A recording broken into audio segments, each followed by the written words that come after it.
Halløj, stop. Ja.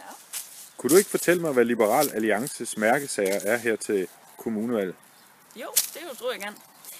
For det første så går Liberal Alliance i Rebild til valg på en maksskat på 25%.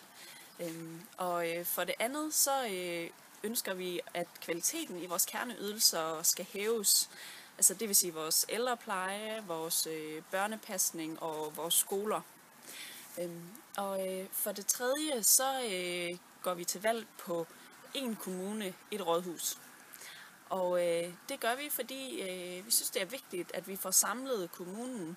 Det skal være slut med, at politikere fører sognerådspolitik og varetager særinteresser. Vi ønsker at varetage hele kommunens interesser. Vores fjerde og sidste mærkesag er, at vi vil nedbringe sagsbehandlingstiden i Rebild Kommune.